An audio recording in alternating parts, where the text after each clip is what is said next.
How are we doing? I think we're live. Let's see. Let me just click on there. That looks good. Good evening, everyone. Hopefully we're coming through loud and clear. Click the right button to go over there like so. Is it going to work? Yep, there we go. Marvellous. If I'm coming through loud and clear, perhaps someone can let me know in the comments. I'm never too sure to trust this thing. It says it's working okay, so I assume that it is. Looks like we've got sound going through. Good-o. Hope you've all had a jolly weekend. Been lovely and sunny here over in Cambridgeshire. And I've been sat inside in front of the computer most of the day, so typical, never mind. So tonight, thank you, Bellamatic, thank you very much. So tonight, the 40 slot machines all finish at midnight, so make sure you've got your offers in. Tweak them up, down, sideways, whatever you want to do, because at midnight they'll all disappear, as it were. You won't be able to change your offers on them. And then what we'll do tomorrow, because the end of the sale process isn't fully automated yet, or at least not as much as I can trust it to be fully automated, as it were.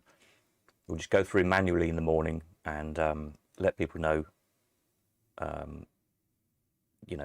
whoever's got the highest offer know on each machine. So, and I'll send you a message through and it will appear in your account under accepted offers. So it will come under here if you've made offers on things, if you get them. If you don't, they'll end up in rejected offers. I will try and get all that done tomorrow, but it's depending on an awful lot of things. Then what we'll do tomorrow night, people have asked about the sale results, so they can see what the stuff sold for. Just grab some tea while it's still warm. Tomorrow night, again, sort of 8:05, usual time, we'll do a quick live stream. We'll go through the sale results one by one, so you can all see what they sold for. And also, I think it'll be useful, just for everyone to see, have a bit of a chit chat on if prices are holding up after all this time. It'll be interesting to see, really, what things are sold for. So join us tomorrow night for that one. There's a few odd things that I went through last night. I'll just go through quickly again. Apologies if you were here as well last night, but for those of you who weren't, the little glitch we had on the aristocrats and duchesses, where there was multiple items. I keep looking at my screen instead of the camera. I think I've sorted that. What it appears to have been, thanks to a chit chat today with Pete Williamson on the other end, using his system against mine, was if people were putting a pound sign in front of their offers, it wasn't liking it. Whereas if you just put numbers in, so if you've been offering 100, put in 100, that was fine. If you put pound sign 100, it didn't like that. So I've now altered the code and fixed that. So it basically strips out anything. It doesn't matter if you put the pound symbol in or a dollar symbol or anything else. It just takes everything out and only feeds the numbers through to the database. So that solved that problem, hopefully. If anybody else still has any issues, let me know, obviously, because these are little glitches that we only find out as the system's being used. Collection and deliveries of these 40 machines, if you get them, they can be collected either from here in Cambridge, or we can arrange to meet in Leamington Spa at the Elephant House. I'm backwards and forwards several times a week, so we can find a mutually convenient time, hopefully at the other end, if that's more convenient for you to collect them there. And if you've got stuff to sell, obviously bring that with you, either to here in Cambridge or to the Elephant House, and you can put that in at the same time to save a bit of a trip. Otherwise, for big heavy things, I've been using anyvan.com. I found them to be pretty good. They don't shy away from big, heavy, awkward things like machines and lumps of fairground art and stuff, unlike most carriers. So if you haven't tried them, I recommend them. The Find the Little Elephant, where's my little thing? I will go through that in a minute and show you where they all were, and we'll draw the winner for that. More slot machines next week. There's a nice one arrived here yesterday or the day before yesterday. And there's a few more on their way over the next few days. So so tomorrow there probably won't be any slot machines on the site to you know, to make offers on, but in the next few days more will come on. And what I'm going to do is list them just as they come. So rather than a big load like we had this time, you know, if one comes in on the Wednesday, it will go on the site Wednesday or Thursday as soon as I can, and we'll run them for 21 days at the moment, because that then guarantees us always there'll be 3 weekends chance to come and have a look at them if you want to come and view in person. Because at the moment, you know, travelling around is still a little bit tricky for some people. Hopefully as restrictions lift further, if they're going to, we can perhaps drop that down to 2 weeks, down to 14 days. So we'll see how we go. We'll try it with 21 days, see how that works, go from there. If you haven't noticed, I've been busy building in the advertising art section of the website. So that works the same as the coin op section and the slot machine section. You can search by type of object. So clocks, for example, there's all different advertising clocks or enamel signs, or by brand in this one. So you could go, if you like Coke stuff, look under C, Coca-Cola, show all their things. I've got to do a little bit more work in here yet. So we've got Coke neons, Coke light up signs, Coke mirrors, Coke clocks, and so on. So, you know, click on Coke mirrors, and there's all the Coke mirrors we've sold in the past, prices, etc. So that all works in the same way.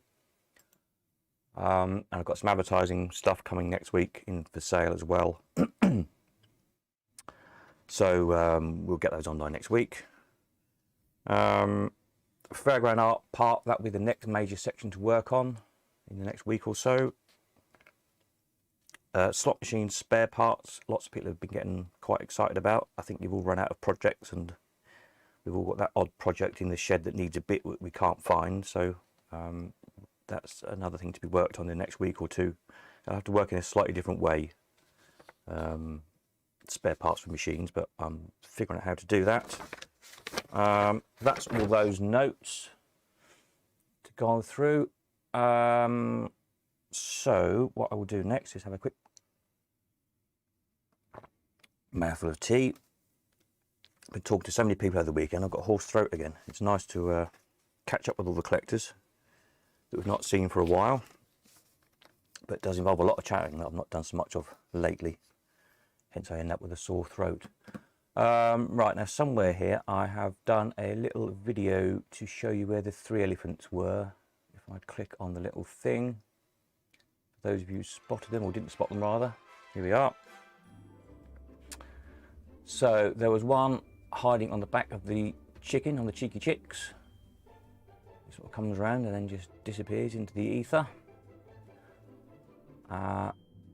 One in the grip test, sitting there bottom right hand corner in the little battery compartment in the grip tester, and he's also there in the back of the whatever that fortune telling machine thing is called, Lady Luck or something, as that spins around. So there we are. So those were the 3 little elephants. Oh, have disappeared. Hang on a minute, let me bring that back. I think there were 6 people who got it, which I've just lost somewhere. Here we are, here's their initials. So I found this random name picker site, gigacalculator.com. So I will copy, paste their 6 sets of initials in there. You know who they all are, or you know who they are if you're one of those. And pick a random, oops, and we'll see who wins. Pick a random. SC, there we go. SC is Stevie Cooper, I think. So well done if you're listening or watching, whatever. I'll send you a message and sort that out. Your prize of 50 quid Amazon voucher and the whole rest of the year upgrade to the trader membership. So let me leave that screen on there so I don't forget who it is. Go back over here. Let's go back to these 40 machines. There we go. So I think that was all the things I needed to tell you about. I think I've gone through everything. Those odd notes I had listed, elephant, etc. So any questions from anybody? Any questions, ideas, comments, things you can't quite get to work? Moans and groans, ailments, agony aunts, whatever else you want to talk about, let me know in the comments down here. I have a swig of tea.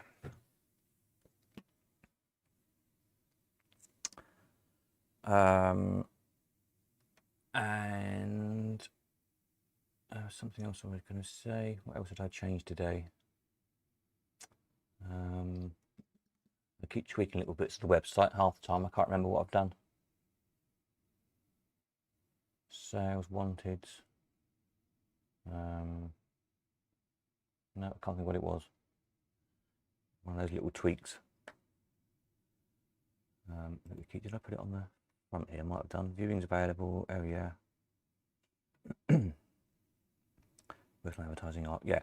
So yeah, as I say, next week the site might look a bit bare for a few days in the slot machine section once all this lot disappeared at midnight tonight. But we will have some more coming online next week as they arrive.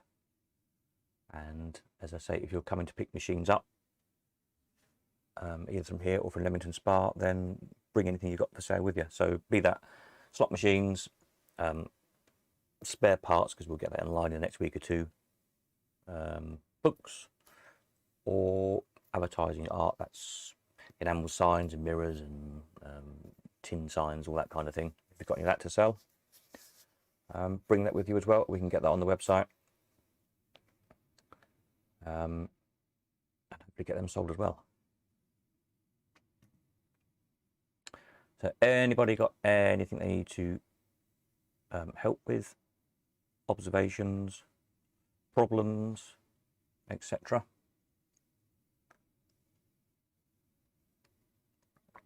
I've had a couple of people a day who've been sending messages through, so we've sorted all those out. Bellamatic, interested in buying a book? Do you offer postage service? Yes, books can be posted out, no problem at all. Anything small that can be posted, we'll post. Just, you know, whatever the cost of the postage is. It's just machines are particularly difficult. The thing with machines is, as you know, they're heavy and bulky, but they're also fragile. We've had problems in the past. You wrap a machine up so well, and to a carrier it feels indestructible because it's this big heavy thing, and they think, oh, they can just chuck that in the back of the van. And of course, if you tip a bandit upside down or something, you can do a lot of damage to it. So I really don't like sending machines on carriers unless we absolutely have to. In fact, the last few bandits I sent over to Europe to collectors, all I've done with them is shrink wrapped them onto a small pallet, and they've gone basically unwrapped because people can then see what they are, and they've tended, fortunately, to take more care of them. But again, it's still a bit risky in a way, so much better if you can come and collect them. I will see if there's enough people in a particular area of the country to make up, like I used to do, round trips. So if there's from wherever I are, if there's 4 or 5 people in one direction, so I can make a big round trip up in a day, then I can look at doing collection deliveries again. And what I used to do is just split the cost, so it'd perhaps be £20 a person or something, if there's perhaps 5 people to drop on.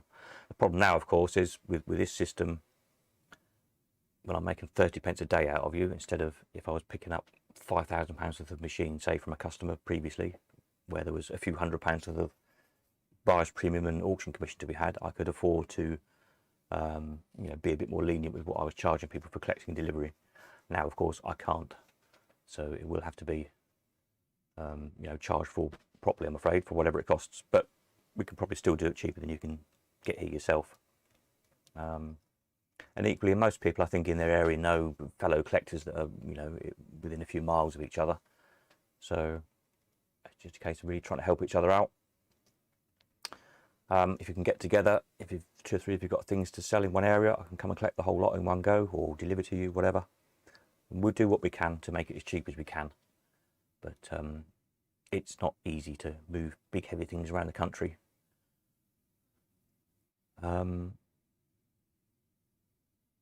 Yeah, there just isn't an easy answer that I know of, unfortunately. As I say, I've used anyvan.com for a few things, a few big bits of furniture and fairground art, slot machines.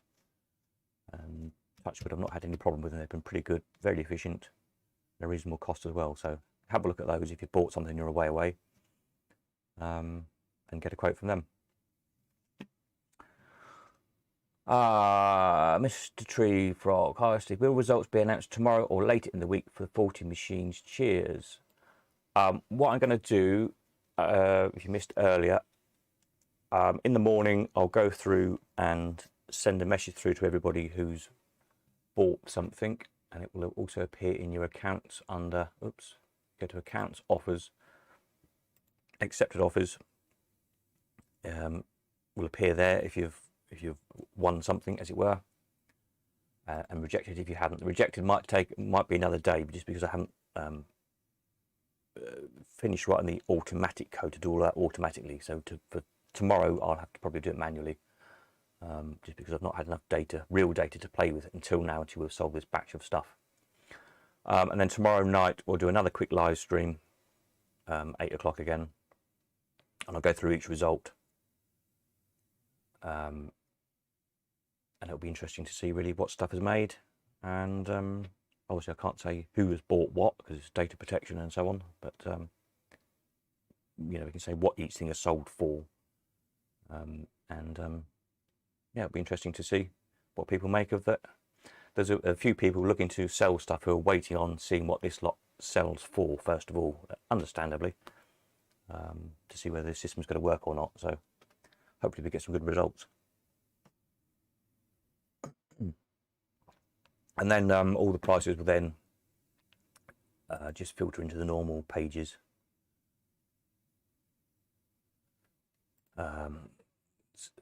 So, you know, the retriever, whatever this one sells for, will end up down here in price history as the latest result. In due course. Again, it might take a day or two because this pulls out of all the old auction results. And obviously this system is a new system, so I'm just marrying two together at the minute. But it will be there within a day or two.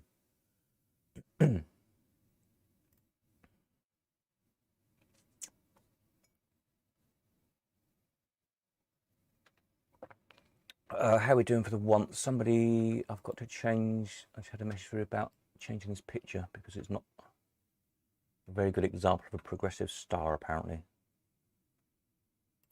think I need to change it for this one because it's got the actual progressive meter on. So I must do that later on. If anybody's got any of these machines, we've got people with money to spend on them. So get them in and we'll try and get them sold for you. Somebody wants a TikTok. I think I've got I think there's a hidden treasure on its way in the next week or so. So whether that will do, whoever it is who wants a TikTok, or maybe they've already got a hidden treasure and they want a TikTok. Hey ho.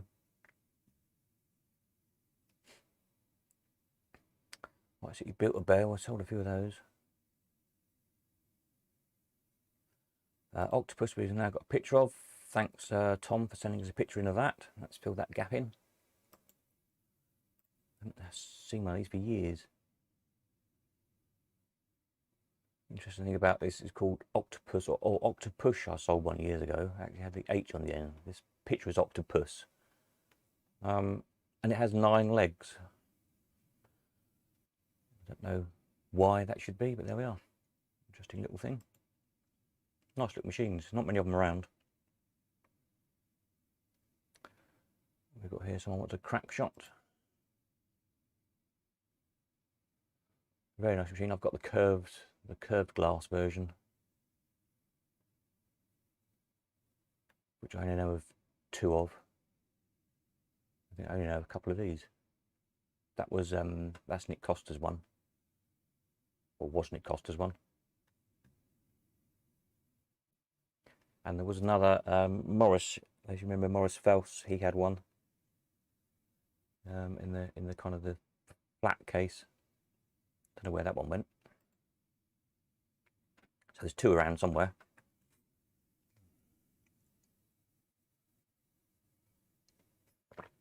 Any more questions, ideas?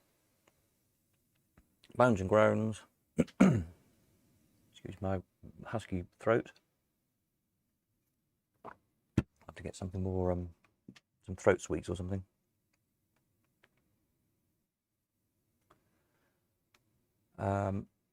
Need to know anything? Or had any problems with anything? Let me know.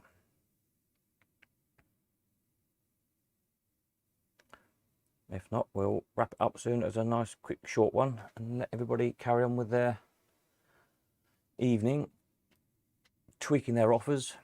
Don't forget they close at midnight. All this lot will disappear at midnight.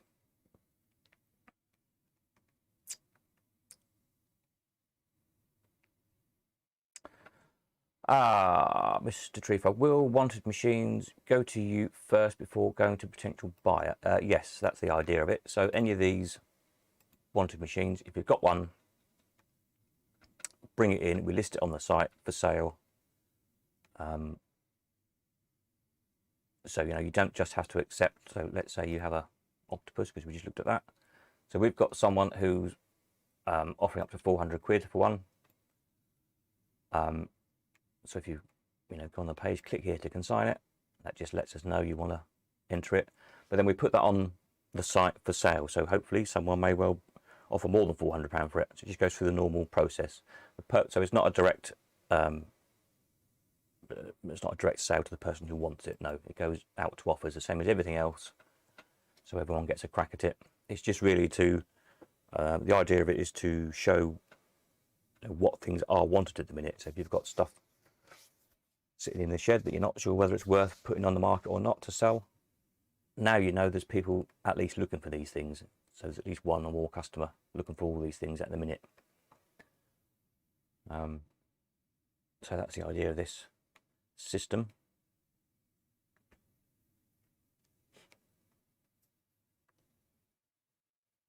So if anybody does have any of these and you want to sell, then let me know. And we'll get them in, get them photographed, videoed, etc. People seem to like little videos. They are, it's a good way of showing stuff, especially when we're all remote. And,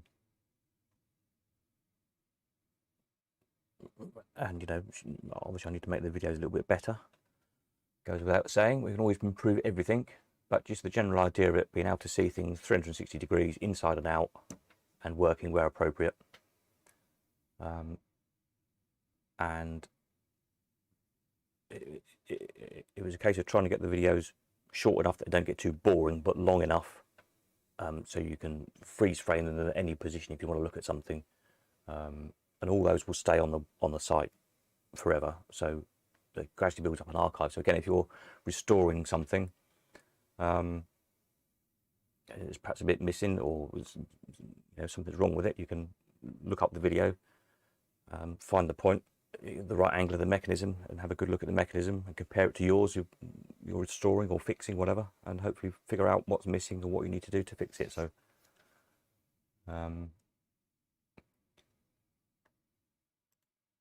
so videos of anything will appear in a section. Let's find where have I put some old videos on. Let's have a think. We had some Bollins models, didn't we? Had some old videos of, we sold in the past. Let's have a look. Not Bollins, Boland's, idiot. Something I've got to do is rearrange the makers into surname first as well. So like Boland, so rather than look under T for Tom Boland, look under B for Tom Boland, if that makes sense. A little project to do. What am I looking for? losing myself here. Working models is what I'm looking for. Don't know how my own website works. Here we are. So drunkard's dream, yeah. So here you'll see the little videos. So there's 2 videos, for example, for drunkard's dream. So down here, got a little section called Video Vault. These will either play in here, and if you don't know, if you click on this little icon, that brings it out. Oh, you can't see it on the exit, but it brings it out on your computer full screen. Or you can click this one, I think it is, which brings it up full screen, which you probably won't see either, just because of the way I've got this broadcast thing set up. But standard, or just watch it on YouTube, whatever. So again, over time, these videos will gradually build up as we get stuff into sell. And 2 or 3 collectors now have been in touch, and in due course I'll go and video their collections, and that'll bring a whole load of videos all at once onto the site. You know, if I can go and do a collection of 40 machines, that's 40 videos we can add into the database. So that would be quite useful. Where are we? Questions. Bellamatic. Will wanted spares also be sent to you first before going to a potential buyer?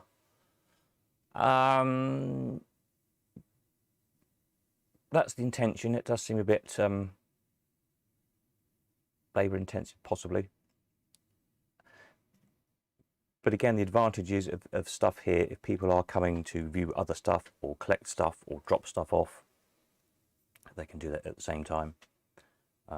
And also, again, building up over time the archive of images, because a lot of times, if you look back in the old auction catalogues, spares which is listed as lever for this or slide for that or knob for something else or whatever, and we never got around to taking images of them, just because of the time it takes to take photographs and process them and cut them out and upload them and so on.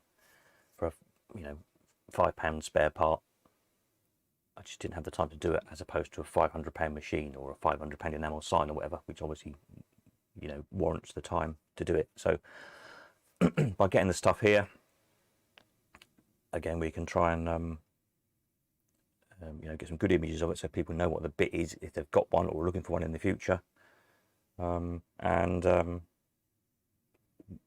With parts that have part numbers, if we can reference them back to say bandit mechanisms, for example, especially the CE ones are all have part numbers on them. Again, makes it easier to find in the future. So yes, for the meantime, is the short answer to that one. We'll get stuff here and catalogue it the same as everything else. If that proves to be a pain, then we'll look at doing direct sales backwards and forwards. But again, the whole a lot of this is to keep anonymity, which a lot of people like.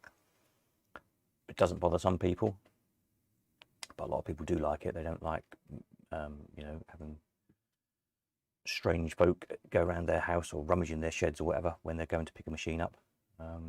They don't like, you know, with eBay, etc. You know, having to give your address to somebody all the time, especially if you're collecting relatively expensive things. So this keeps everything very anonymous. So you don't have to ever give anyone else your address or your bank details or your phone number or your email, nothing. It all comes through us. So there we are.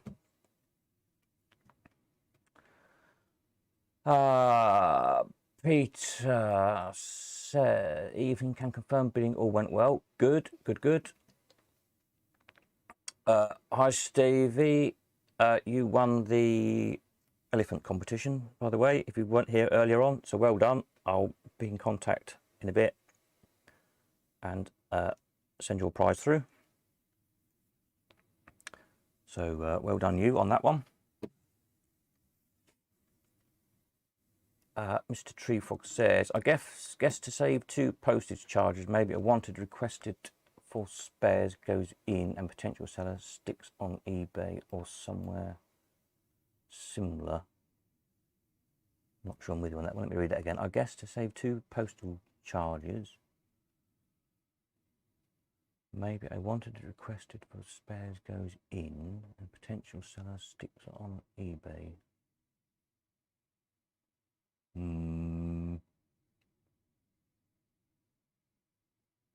Not quite with you on that one. we'll see how it goes. It'll make sense as we go along, like all this does. We can only try things. The whole thing's new, and see how it works. I mean, you know, the whole thing. Well, there'll be a lot to learn come midnight tonight as how much these machines make.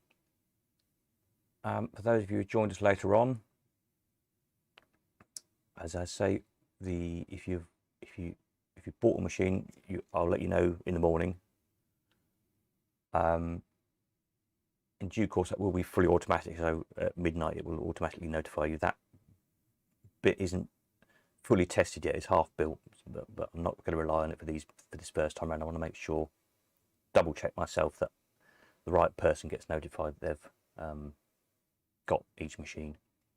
So I'll notify you in the morning of that, and then tomorrow night we'll do another quick live stream and go through all the prices of each machine and what it made, and have a natter about that. See how the prices are holding up. It'll be interesting, I think. Mr. Treefock, at the moment we have to send spares to you, then shipped again to buyer. Yes, I see what you mean. As I say, hopefully, you know, stuff will come in as you're, you know, as we all get about a bit more. Perhaps you come to look at a machine, bring some spare parts with you. And, you know, likewise, if you're buying something and if you're absolutely desperate for the spare part, well, it can wait a week or two here. It's not a problem to store anything until you perhaps come to drop something off to sell or pick something else up or whatever. And I say, hopefully in time, it will be a bit more social. It's the thing that everyone misses about the auction. They always say is that as much as anything is the social aspect of getting collectors together once a month, as it used to be, have a good old chat and a cup of tea, etc., etc. Well, with the restrictions lifting, you know, hopefully in the next week or two, I don't have to book everybody in time slots quite so strictly. So we can just say, okay, we'll be, you know, open from 2 till 5 or whatever. Come on over, bring any stuff you've got to sell, pick up what you've bought, have a look round, have a chat with whoever else is here, and so on.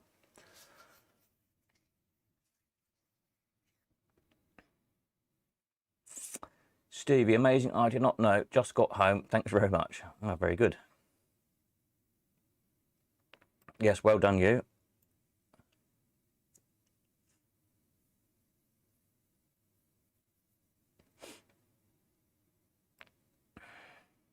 Only 6 people found them, so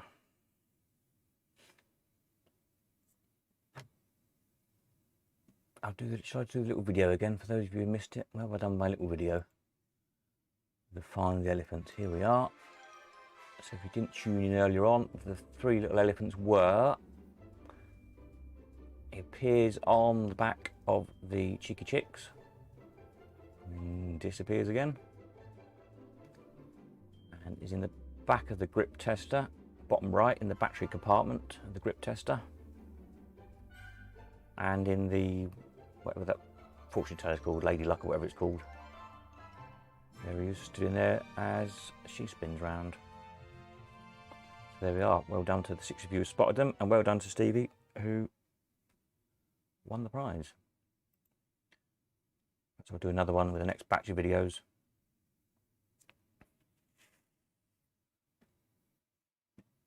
Let me just go back over to here. We're looking for latest for sales. There we are. Any more? Questions, ideas, or suggestions? Things that need fixing?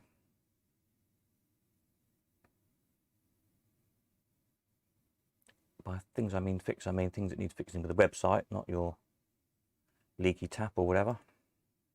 Got enough leaky taps around here to fix at the moment. Just push this over here so I can see what I'm doing. That's better.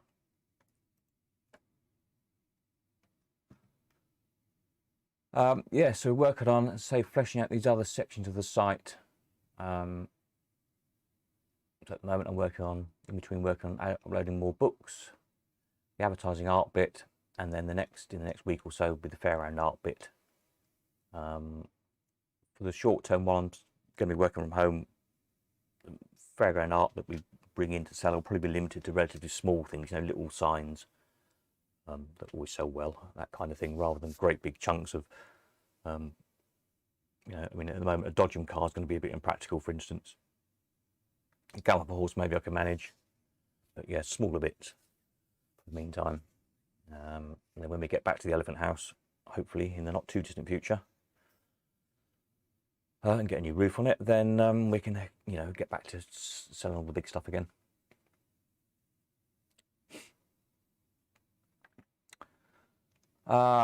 Stevie says, that elephant that was hidden inside the grip test, I could not find for ages. Must have watched the videos multiple times. I was looking too closely at the mechanism. Ah, there you go. Thought it was a good little hiding hole for him. Peeping out the top there. Peter, when will the next machines go live?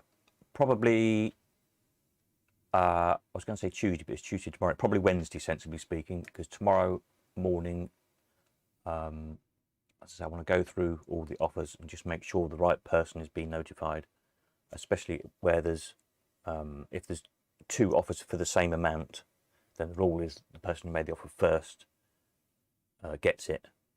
So if you both offered, you know, the 2 people have offered £500 for the Brian's 11s, for example, whoever made the offer first gets it, and that's the rule. So I just want to make sure the right person gets the thing. So that will take up a couple of hours in the morning. And then obviously organising people paying and collecting and so on. So it's going to be a bit of a busy day tomorrow. So sensibly probably from Wednesday onwards. So there's a very nice machine arrived here the other day to go on. There is, I was saying earlier, there's a, I'm not sure when it's coming yet, but there's a Brian's, not TikTok, the other one, Hidden Treasure, that's coming, it's on its way. I think the Poinsettia on its way, somebody said. Some more bannets and some more Allwins. I'm not sure when they're coming, possibly toward the weekend, but there's a flow of stuff lined up, and a lot of people are waiting to see what this lot sells for, understandably, before deciding whether or not to bring stuff in to sell. So hoping all this lot does well, of course, for the seller and for the sake of bringing more stuff onto the market. So we shall see. Exciting stuff. Stevie, sorry if I already asked, when will we know the results? So, as I say, if you've actually bought something, I'll let you know in the morning.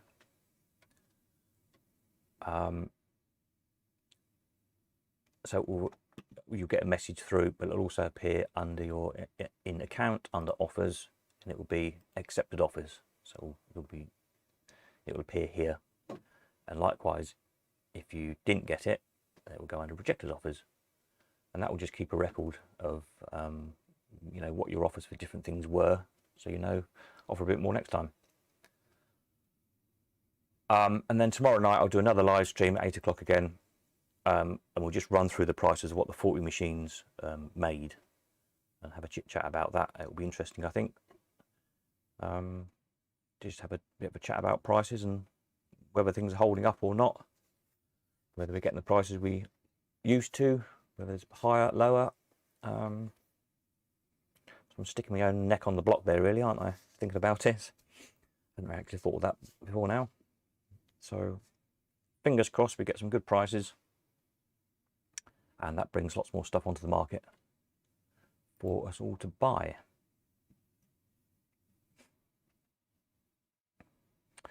Rockola, do the bids go up in increments like a normal auction? No, this is a sealed bids auction, like a tender process. Same way as they buy a house in Scotland, or most business tender processes work. So if you offer £500, if you're the highest offer when the sealed envelope is opened, as it used to be in the old days with sealed envelopes, you get it and you pay £500. There's no buyer's premium on this, and equally there's no seller's commission if you're a seller. So if you offer £500, if you're the highest offer, and assuming the seller accepts your highest offer, you pay £500, the seller gets £500. It's as simple as that. These first 40 machines, they're all selling whatever they make, because they were all going to be in you know, in one of our normal auctions 18 months, nearly 2 years ago now. They were all to come into the auction with no reserve. Basically, the chap moved house, is down on the south coast, and has moved to a smaller house, couldn't take them all with him. I was saying yesterday he did have a nice collection, or has got a nice collection of enamel signs that were coming in to sell. Unfortunately, his son has commandeered them for his new, very nice sort of barn garage that he keeps his classic cars in. So he said, oh, they'll look lovely all around the walls. So those batch of signs are not coming, or not coming yet, unfortunately. I'm sure they look lovely around his barn with his classic cars, but they would look nicer in my sale room. There we are, never mind. We'll find some more to sell.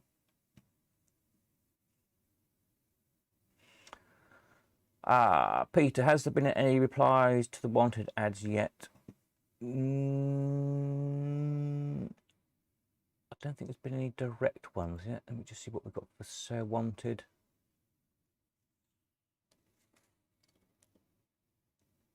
No, as I say, I've got a hidden treasure coming as opposed to a TikTok. So whether that will suit the TikTok person who wants a TikTok, I'm not sure. Hopefully that's coming in a week or so. Other than that, at the moment, no. But, you know, it's early days, as they say. Somebody asked how long these will stay up for, because, as they observed, ultimately we might end up with 1,000 machines wanted.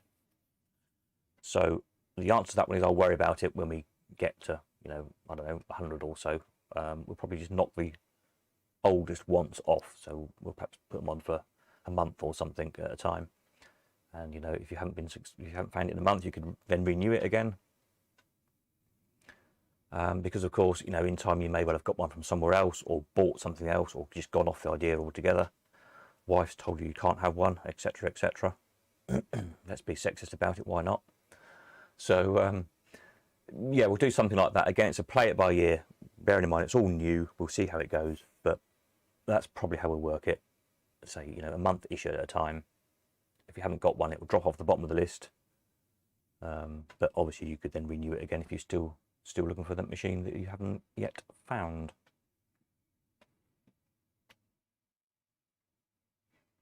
I'm still intrigued by the Twinkle Toes. A nice machine. I've never seen one. It'd be nice if one of those turns up. A fruit cocktail. We sold 2 or 3 of those. Well, we have satellites. I've not seen a satellite since that picture, that one we sold. Why has it now disappeared off the website? I don't know. Oh, there it is. Internet's going slow. Oh yeah, what's this? 2014 we sold that. Gosh, doesn't time fly? So that's what, 7 years ago. I haven't seen one since.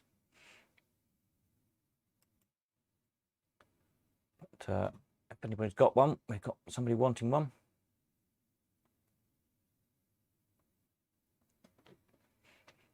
The crap shot. This I only know of 2 of those. Of this sort of flat front case.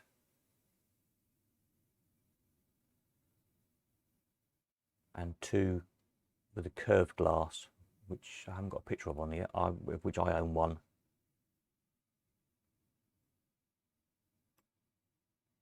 So I don't know if there's any more around or not of those. They're not an easy machine to find.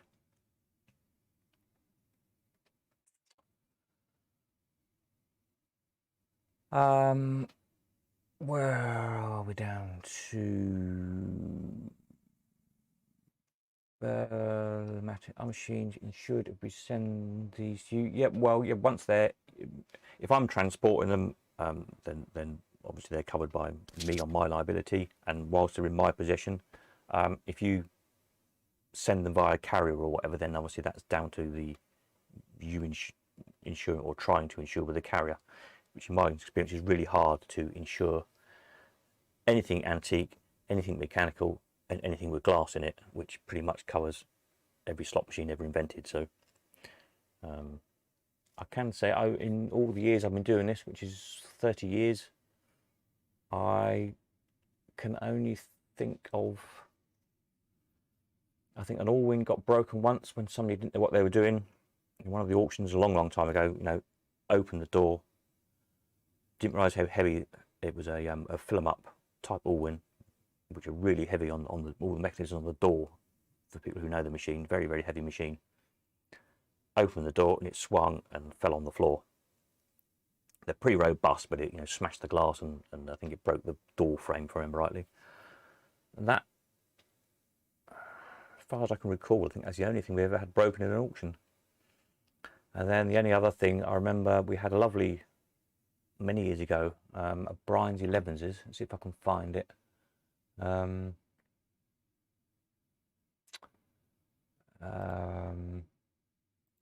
Which was basically brand new machine.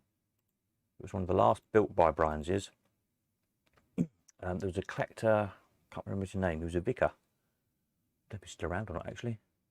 Who collected Brian's machines. He ordered directly from Brian's, so it had never ever been in an arcade. Let's see if I can find it. And it made a lot of money at the time, like £1,000 or more. Let's see, it was a long time ago. Let's find the actual one. It was this one here, £2,000. I think it was this one.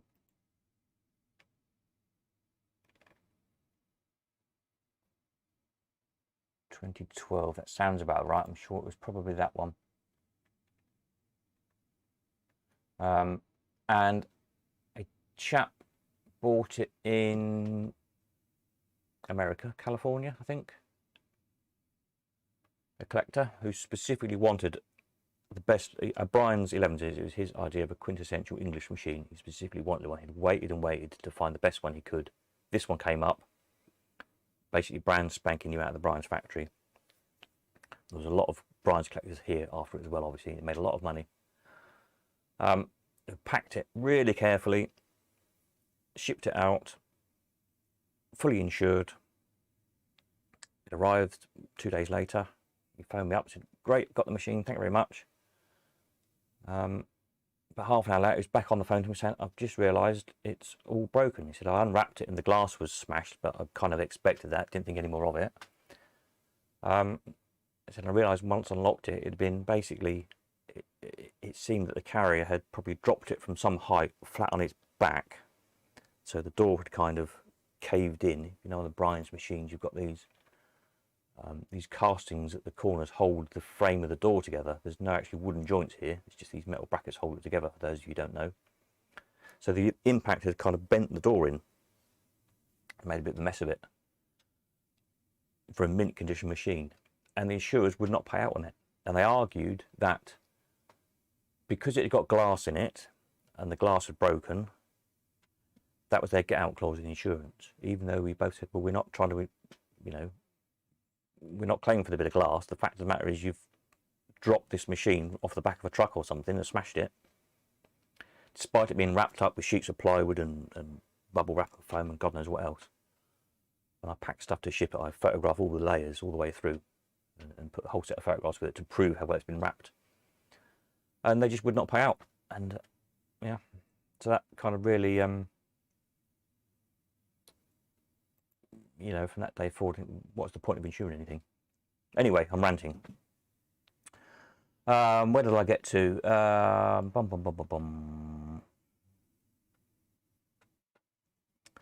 Martin, hi Steve, how many members do you have that can buy and sell? Will you ever open up options for non-members to buy?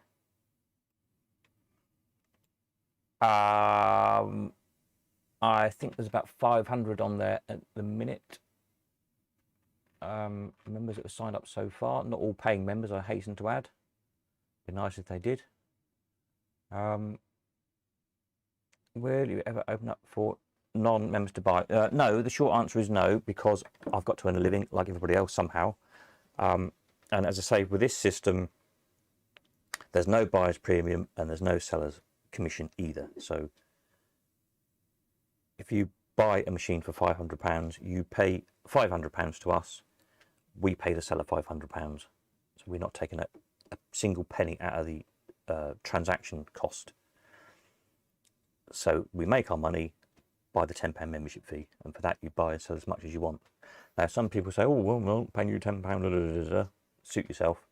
bearing in mind virtually every auction these days is on 30% buyer's premium, 20+% the other way as well. So taking them roughly half of what a machine sells for. But let's just say for buying, if you go and buy you know, an all-in an auction somewhere, 500 quid. So you're paying, what, £150 on top of that in fees, buyer's premium and Sarum.com fees or whatever. And you still got to go and get it from wherever it is, or pay to have it packed and shipped. So that one all-win is costing you 150 quid. The other side of that, the seller who sold that all-win for 500 quid is probably only getting 350, 380, something like that out of it. Whereas both of you could have had a whole year buying and selling as much as you want for that same as what it's cost to transact on that one machine. So that's the difference. So that's why, you know, those who realise and work it out realise this is such a cheap way of doing it. If we can keep it this cheap, that would be nice. That really depends on numbers. What I have said on the membership thing is anyone signing up by the end of June, so you've got another month, that £10 a month will be fixed for that for as long as you keep signed up as a paying member. So if you join before the end of June, your price will never go up. That's my thank you to you as you know, having faith in this early on. Realistically, the price probably will have to go up in due course, but for you, it won't. So there we go.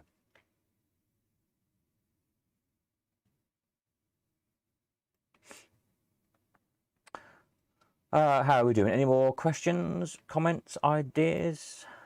Martin, no, I understand. Thanks, no problem. Yeah, I need to really make more of a thing on the site, I think, about there being no, because a couple of people have asked about buyer's premium. I probably must have not made it clear enough when they're making their offers. Because I think some people were still thinking they needed to allow like 10% on their offers to add on the buyer's premium on top or more. But no, the price you offer is the price you pay. Very simple. And the price the buyer accepts is the price the buyer gets. So that makes it dead simple. By far the cheapest of any site out there. With the auctions, we've always been the cheapest, basically. I don't think anyone's ever been cheaper than we were. That was because I did almost all the work. Those of you who know me well will know, working right around the clock most of the time for the auctions. And, you know, we worked from a building that leaked. It didn't have any heating, didn't have carpet, and didn't have pretty girls on reception sat there filing their nails. But do you really need all of that? You know, you go to a fancy auction room, it's lovely, but you're paying them 35% and the seller's being charged 20% for the privilege of a pretty girl on reception. And, you know, if that's what you want, fine, go and pay for it. If you'd rather have all the money in your pocket, you've got more money to buy something with, and you get more money when you sell something, then this is the way to do it.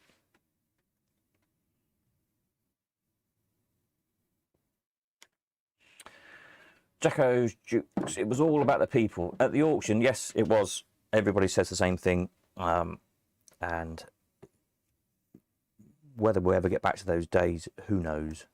I mean, they're all, you know, it's all over the news today, isn't it? About June the 21st, about whether it's going to be delayed yet again, or can we have just another few weeks of lockdown, please? Blah, blah, blah.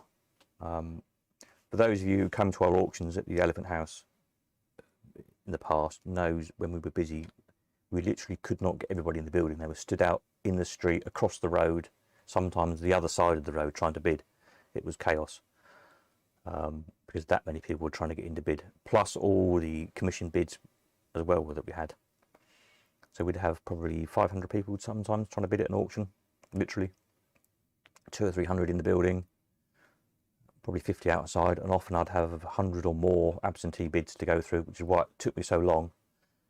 And some of you will have witnessed sometimes that even though I started at 8 o'clock in the morning on auction morning, by 1 o'clock I still hadn't got all the absentee bids processed, and we had to delay the auctions, which was a frustrating situation because I could never win, because from a seller's point of view, obviously you want to make sure all those bids come in and got put on the books, because an absentee bid may well be higher than one in the room. But of course, for those people who had made the effort to come and be there in the room on the day and bring money with them, they weren't happy either. So I could never win whichever way I did it. So it was difficult to try and please everybody all the time. So this way is much more relaxed. You've got longer to get your offers in. It doesn't limit people, and so hopefully it'll work out okay. As I was saying earlier, as you know, restrictions ease a little bit, so I haven't got to book people into strict time slots to comply with the rules. So we can just say, okay, we will open from, you know, Sunday afternoon, Saturday morning, Wednesday evening, whenever it may be. Come if you like. You don't need to kind of book in, as it were. Hopefully people will get together a bit more, you know, get together if you're all, 3 of you coming up from London or something, all come together. And it will gradually be a bit more social. People will bump into each other,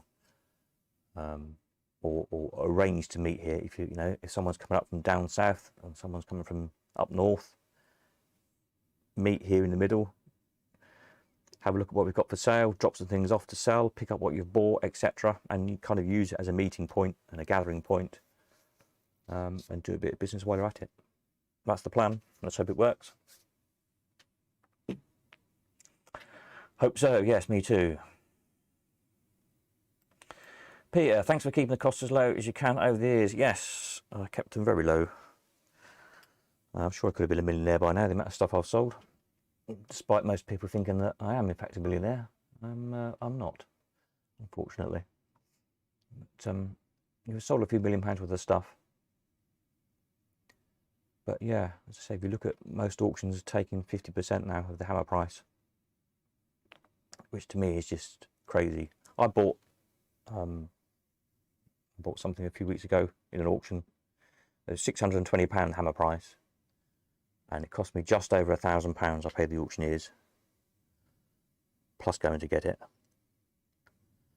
And when I got there, it was a relatively small family firm. There was just the auctioneer himself there, and one porter. And I said to him, how are you justifying charging me all this money now? Because, you know, you've hardly got any lights on. There's only you two here. There's no receptionists. You can't get a cup of tea even. You couldn't even have a pee because they've got the toilets closed because of COVID. What am I paying you all this money for? You know, you're sat there with a camera, the same as I am now, waving your gavel about. Why haven't you dropped your costs down to 10% or something sensible? And they couldn't really answer. And they seem to be busier than ever. They've got so much stuff crammed into this auction room. They must be breaking it in, because, you know, our problem at the Elephant House was always, I was always turning stuff down because I couldn't physically get any more in the building with allowing a space to get 200 or 300 people in for auction day. Whereas now all these auctions, any of you who've been to auction rooms recently, you've noticed they've thrown all their chairs out and they're getting more and more lots in, so they can make more and more money. So I suspect most auctions will not return to doing it the old way of having people physically in the room anymore, because they've realised they can do it without. Everyone is now used to bidding online. You've got saleroom.com, which is pretty expensive. You've got what's the other one, live auction, live bidding, whatever it was, which is a bit cheaper. And a lot of auctions now are putting their own online systems together. So I think everyone's going to go that way. I really do. It's kind of sad. I was brought up in auction since I was a baby. And in my day, you know, auctions were in drafty cattle yards, or just outside in rows in a yard somewhere. We didn't have carpets and the like, but that's what people have got used to. And now the ultimate luxury, don't even go to the auction room. Sit at home in your PJs with a cup of tea and do it. So there we are. Peter, is there a Chinese buffet nearby? No, there's a Chinese takeaway in the next village, if that helps. I can't cook, so it's no good asking me. But no, once we're back to Leamington, then I'm sure the Chinese buffet will be open again. But that means Roger won't be visiting us if he can't get his Chinese. Who knows? Bless him. But yeah, again, that, you know, okay, it's said and just, but that was kind of part of it, wasn't that social. Loads of people used to all pile into the Chinese before they even got to the point they opened it an hour early for us on the Sunday when it was auction day, so that everybody could get in and get their Chinese buffet and get back to the auction for 1 o'clock, which was kind of nice of them. I think they made a lot of money out of us. And the little cafe, the Oxford Cafe, a lot of people had breakfast in just down the road. They did very well out of us as well. But it was a kind of a nice social thing that people got used to. So if you come here, I'm afraid you have to make do with a cup of tea and a biscuit in the garden. Or if you're lucky, a slice of cake. Well, I try not to buy cake because I eat it.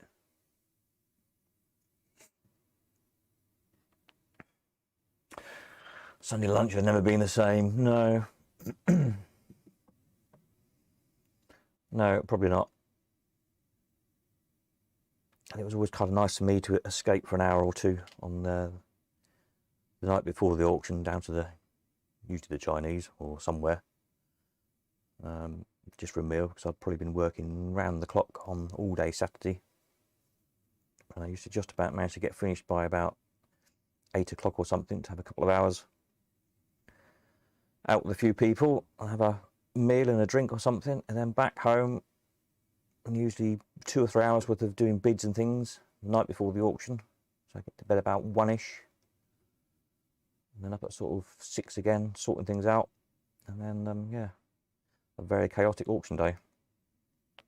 I kind of yeah, I miss the auctions, but I don't miss the work, to be honest. And many a good Saturday night was had indeed, yes.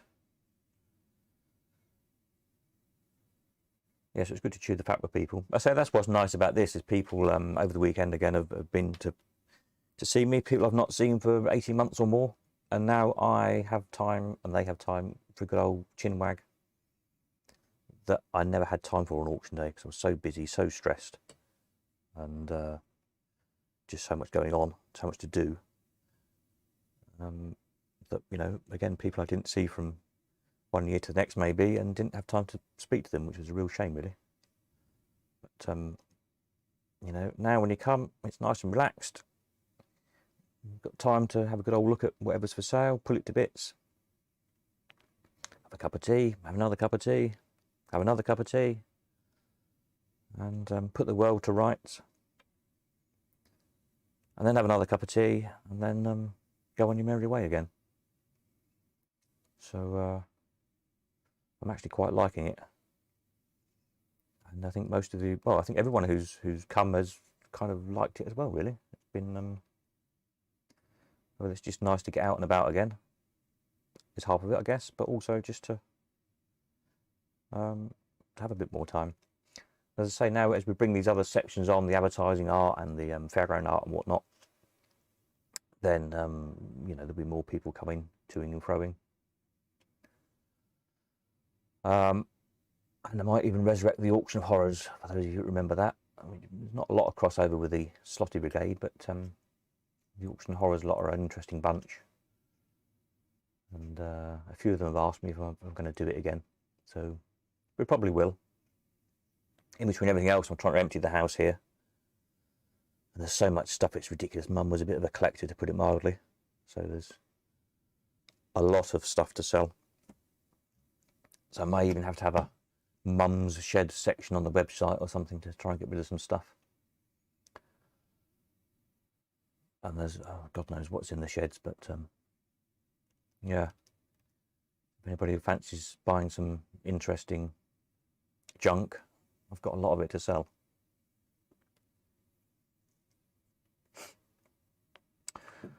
Steve, do you ever plan to create your own online bidding platform, or will it remain a sealed bid for the foreseeable future? I did, when Mum was diagnosed with cancer the first time, and was going through the chemo for months. to kind of keep myself sane, really, I built an online auction system. And we were going to kind of launch that because we were getting more and more absentee bids every auction, as those of you I'm sure will remember. But the problem with that was, as we were about to try it, the whole COVID thing came along, which put a stop to getting lots of people in the same place at the same time. And I guess now people have kind of worked ways around it, but then we were still looking at having to have a lot of people in one place at a time to pick stuff up, drop stuff off, and view, and that was, put a stop to it all. So we'll see how this system goes. The proof will be in the pudding as of midnight tonight, really, to see how well this stuff has done. Because as I said earlier, a lot of people are waiting on seeing the prices we can achieve this way around before they decide whether to consign stuff to sell or not. So there's nothing like sticking your neck on the chopping block, which is what I'm doing. And just see what happens. But this way, those who get it, and it takes a bit of getting your head around, I think everybody quite likes the idea, really. As I say, because it's more relaxed, you've got a bit more time to think about things. From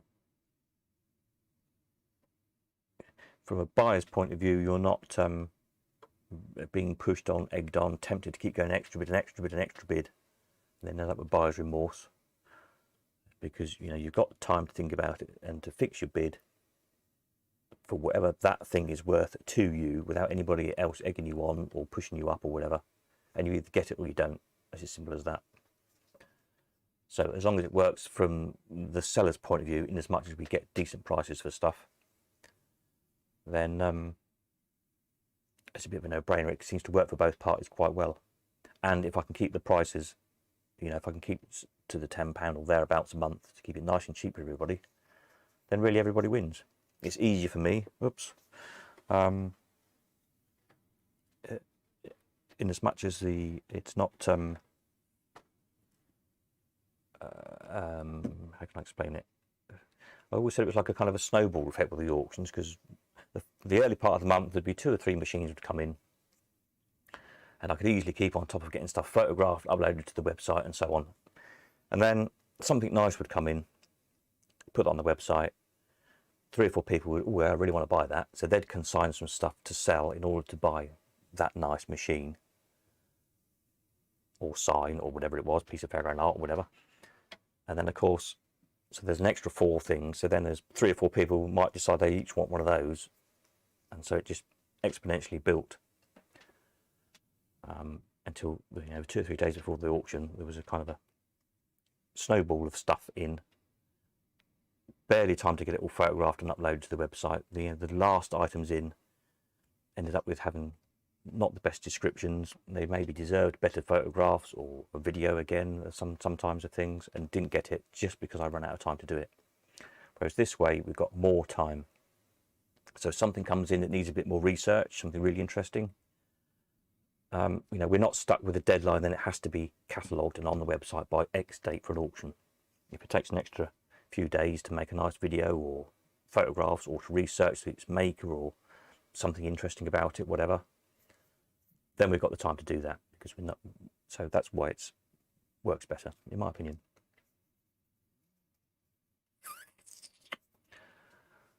Barrel-o-matic. If I send a machine to sell but the offers are too low, do I have to accept the offer? Also, does the sale roll over automatically for another 21 days if I choose not to accept this? Right, good question. So no, you don't have to accept the offer. So what will happen if you're a seller? I can't really show you because I haven't got any sales on my demo account. But essentially, on your sales page, so there's various lists. So you have live, which is stuff that's currently on the sale and offers coming in for it. Cogitate, which is a lovely word. So when something ends, when the time's up, it will appear in here. And that's when you you cogitate on it, you think and decide whether or not you want to accept that offer. So you will either click accept or reject. If you accept it, then we do the deal, collect the money, send you the money, and so on. If you reject it, then yes, you either relist it again or arrange to take it back home again. Now there'll be, obviously we'll play it by ear. There'll be a limit to how many times we'll keep rejecting something and relisting it. There is situations where, as there was with the auction, sometimes you'd have something in the auction. I never took things with what I considered to be unreasonable reserves, which is why we always had such a very high sale rate, because if I thought something wasn't going to make the reserve, I wasn't going to waste my time with it in the auction, because it was my time to photograph it, video it, and taking up space in the auction room, which I never had enough of, for something that wasn't going to sell. There was just no point. But sometimes one month nobody wanted a Jennings Governor, let's say, so it didn't sell, even with a reasonable reserve. Whereas we put it in the next month and it sold for way more than the reserve. So that is, the way it goes. So I would guess, if something hasn't sold for a couple of times, then I'll have to say to people, look, you either need to be more realistic with what you want for this item, or take it back home again, try it again in 6 months' time or something. So we'll very much play that one by ear. But yes, no, you don't have to accept the highest offer. That is entirely down to you. And this is why we don't need to set reserves, because when the offers are in, we present you with the highest offer. You say, yeah, that's enough, or no, it's not. Simple as that. So you don't need to worry about reserves. And again, that's particularly useful if you're selling several things at once. As I was saying the other day, if you took, in the old days, 3 machines that you wanted £500 for each, so you put a £500 reserve on each. Let's say in the auction, the first one gets to 450, doesn't sell. The next one sells at 500, and the third one makes 550. Well, had we have sold the first one for 450, so you've got 450, 500 and 550, you still would have got your £1,500 overall. But with the reserve on, it means you're taking one back home again. Whereas with this system, the bids will come in and you can look at them as a whole and think, well, okay, I would have liked a bit more for that machine, but that one made more than I thought I was going to get. So overall, I've still got my £1,500 for my 3 machines. Yep, click, click, click, sell all 3. Then you've got the £1,500 you wanted, and the machines are sold. So this is why it works much better. Does the sale roll on automatically? No, it won't do it automatically. If you reject it, then there'll be an option to relist it. And I might put a gap in that you can't relist it for a week or something. I don't know, just to give time for people to kind of realise that they haven't bought that one, if that makes sense. So that's something to work on in due course.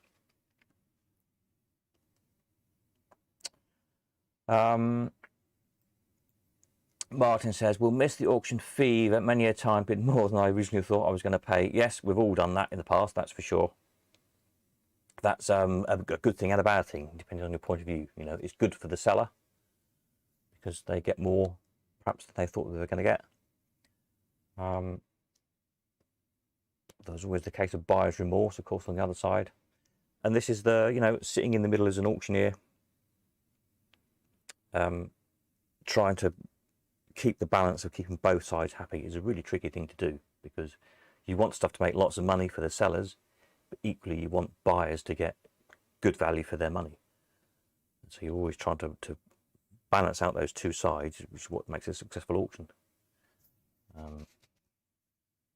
If everything's always making too much money, great, you might have stuff coming in to sell, but buyers are going to say, well, no, we don't want to go there because the stuff makes too much money. Go to this other auction instead, and vice versa. If stuff's always selling too cheap, you have a job getting stuff in to sell, because why are people going to consign stuff with you if it's only making half what they can get somewhere else? And this is what I was saying about me putting my head on the chopping block as of midnight tonight, because the proof will be in the pudding as to whether or not this whole system works, whether or not we can get the prices this way around, whether I've just wasted the past several months of my life programming all this for nothing. Hopefully not. But we shall see. We shall see. Nothing like a bit of jeopardy, is there? Stevie, sounds good. Never thought of it like that. If I win anything tonight, I'll be dropping off a few nice bandits when collecting. Excellent. That's what we like to hear. And yeah, this is kind of the whole ethos of this thing, that it will be, it will start to roll as people pick up stuff that they've bought, drop off things to sell, and view other stuff, and so on. And as I say, rather than just having a fixed block, this was an exception to start with, just because we had this 14 machines in. They're all from one seller. It's someone who's been a customer for a very long time, so I've been able to, you know, work with him, as it were, and say, look, we'll try this with these machines. They've got to go anyway from his point of view. But it's been nice from my point of view that we haven't got to worry about reserves on any of them. They will sell for whatever they sell for. And I've been able to use them as an experiment, if you like. But going forward, rather than saying, right, the next batch all end in a month's time, and then stop, and then waiting to get another batch like you do with an auction, this will just continuously roll. So if a machine comes in tomorrow, given a day or two to get it photographed and videoed, etc., it will go online as soon as I get it online. So potentially there'll be stuff going on the site every day, and finishing 21 days after that in a continuous roll. A bit like eBay, if you like, where stuff goes on every day. So hopefully, you know, every weekend there'll be a different selection of stuff to see for those who are close enough to come regularly. That would be nice. And as I say, in time, hopefully people will, you know, kind of use it as a bit of a meeting point, really. They're coming from different parts of the country, and you know, bring back that social thing that we all miss.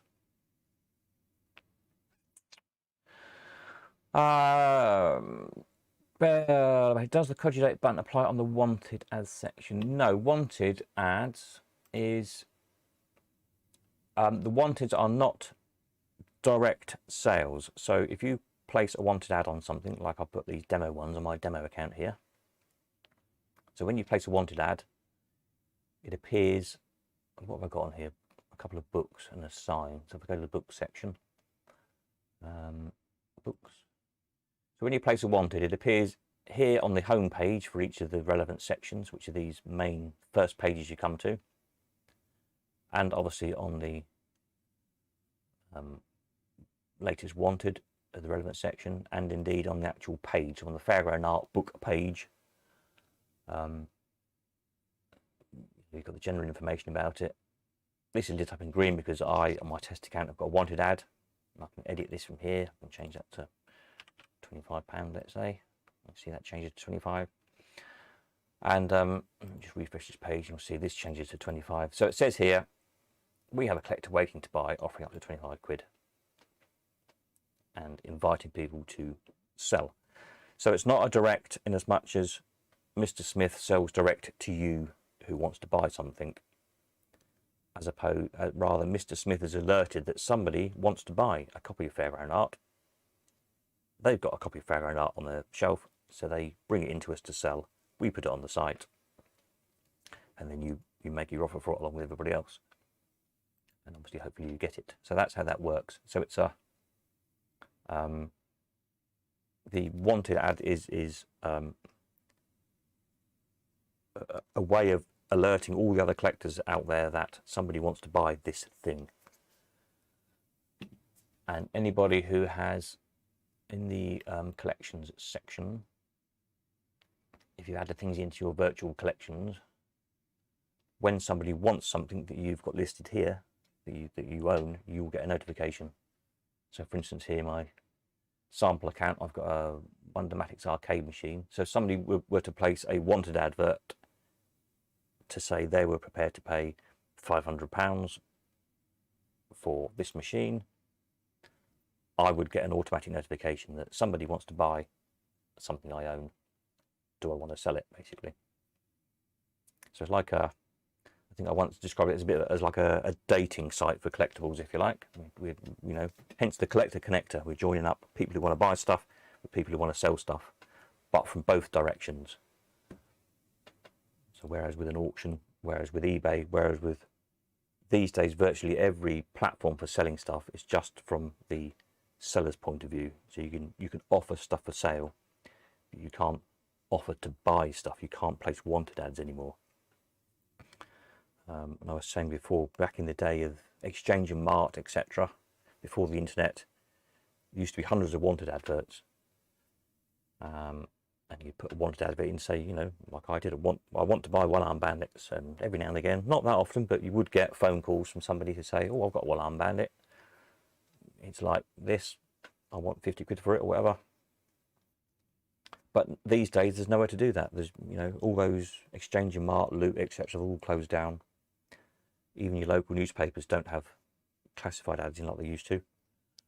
eBay, etc., don't do wanted ads. So this is why it's a bit different what we're doing, and hopefully will work.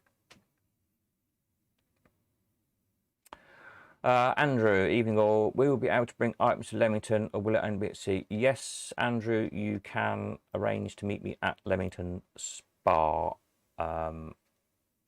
Peter signing off till tomorrow night. Good night, Peter. See you tomorrow. Yes, Andrew, yes. Just send me a message through the website, because I'm backwards and forwards generally a couple of 3 times a week. You know, a day or two there, a day or two here, whatever. Depending what I'm doing, if I'm out on any telly jobs or anything. I don't think I've got any this week. There's a lot of filming going on at the minute, because we're back on Father Brown and Shakespeare and Hathaway and other things I work on a little bit now and again. But I don't think it's in on this week, so I'll probably be over there toward the end of the week.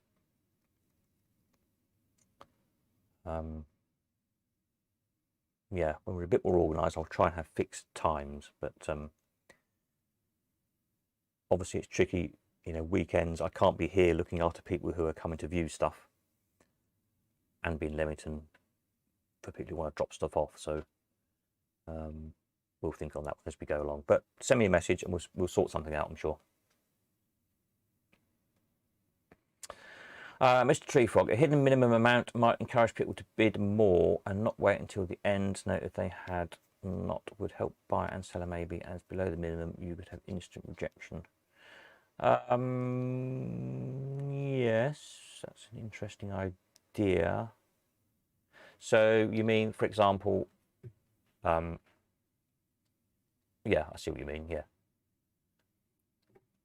So let's say this one is arcade machine, if you were hoping to get £500 or £600 for it, whatever, any offers come in less than £400 would instantly be rejected.